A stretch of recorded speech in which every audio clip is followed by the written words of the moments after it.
Minister, our arts, music, live entertainment and events sector is facing an absolutely dire crisis as a result of COVID-19. Our artists, our performers, our skilled crew see no roadmap to recovery and have seen their incomes absolutely devastated. So what I want to know is, what have you asked of your government colleagues in terms of the July stimulus to respond to the crisis being faced by arts, music, live entertainment and events? Thanks, Deputy Minister. Thank you, Deputy, and I agree that they have taken a massive hit, the entire arts community and those who work in it, and we actually, the first impacted and the last maybe due to the very nature of their performance and their life to get back in. So, and I actually think now more than ever we need our arts. It defines us as a people.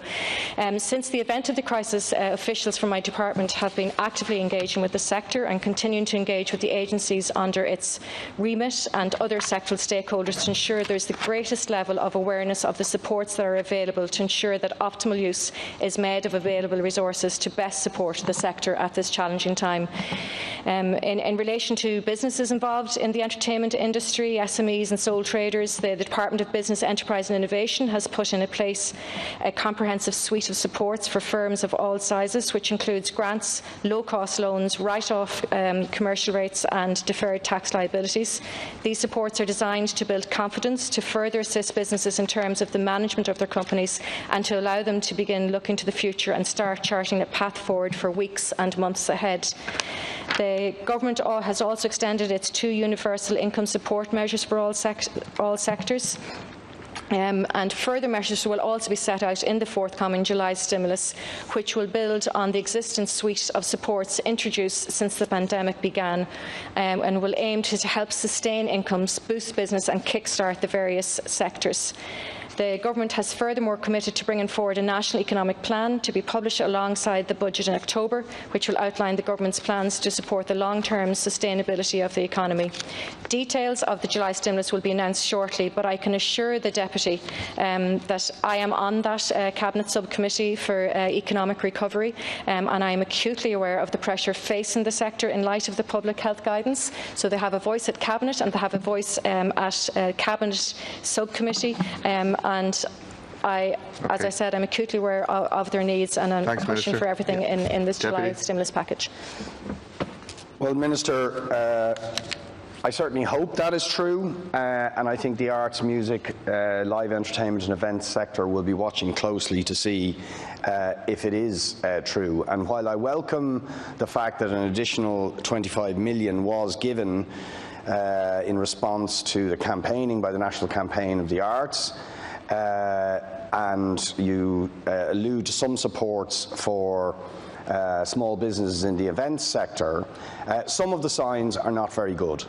The truth is that the cuts in the PUP payment have already impacted very significantly on many artists, performers, musicians and so on.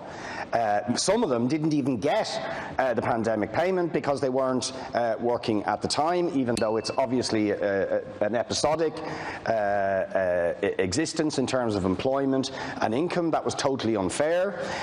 And we are getting indications that the government plans to cut the pandemic payment from €350 to 300, which will further punish people such as artists, performers, crew and so on who are dependent on that. So are you going to respond to the key call, which is that the income supports should be maintained as a basic income for artists, for crew, for performers and musicians? Thanks, Deputy Minister.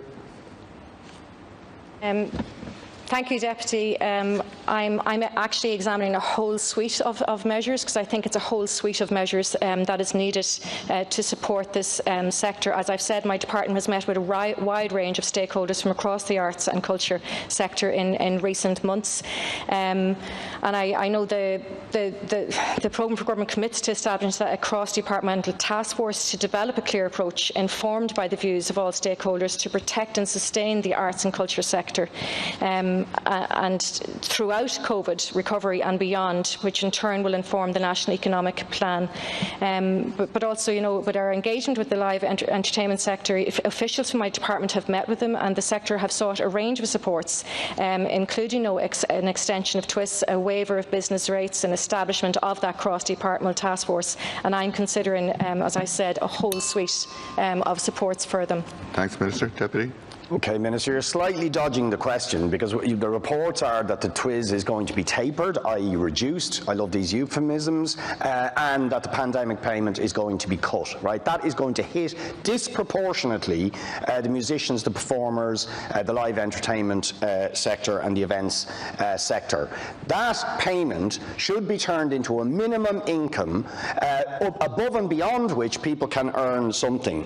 Some of the other big requests that are being asked for is, can we take measures to make sure that people like Spotify and other online content, which is much artistic content is now online, who pay miserable amounts of money, even though they make huge profits, they pay miserable amounts of money to the actual artists and performers? And can we ensure that broadcasters actually are required to broadcast a minimum percentage of 40 or 50% of domestically produced artistic, theatrical, drama output, so that we can give real support? But critically, the main demand of the sector is that the PUP payments are maintained and not cut, and extended to everybody in the arts, music, live entertainment and events sector. Final response, Minister. Deputy, as I said, I'm fighting for a whole range of supports. That specific matter is a matter for my colleagues in the Department of Social Protection and the Department of Finance, and I am seeking all measures to support the community. And in relation to the online content, it's not enough to say for people to say that we value our artists or they're invaluable to our economy and our well-being. We have to pay them for the content, and I'm working on a whole range of and have been engaging to see how we can do that, because we must, in this context of COVID, explore and develop and pay our artists for new platforms to enjoy what they bring to society. But as I said, it's crucial that our artists are paid for what they provide us.